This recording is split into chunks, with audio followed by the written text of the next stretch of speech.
I have the following chemical equation, and they provide me with an equilibrium constant as well. Now, what it wants me to do is to figure out what is the equilibrium constant for this other formula. Well, first we need to look and see, are they related? And if so, what are we going to do about it? Well, if we notice here, this starts with COF2, but I notice the COF2 is on the right-hand side over here. So what's happened to this equation is, first of all, it's been reversed.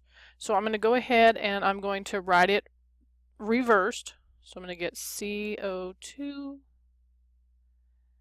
and CF4,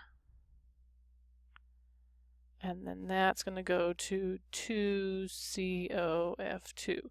Now, what does that mean? What happens to K? Well, we know that the K reverse is equal to 1 over K forward.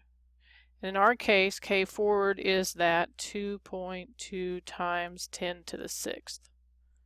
So I went ahead and I did that calculation, and I got 4.54 times 10 to the minus 7th.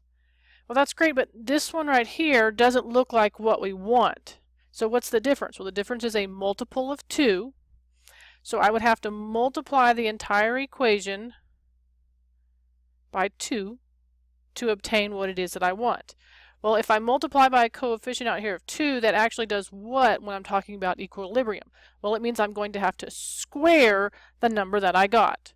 So over here on the number that we got, we're now going to take this, we're going to have to square it, and when we do that, we're going to get 2.06116 times 10 to the minus 13. Now I need how many significant figures? Well, the only number it gave me was the equilibrium constant, which had 2.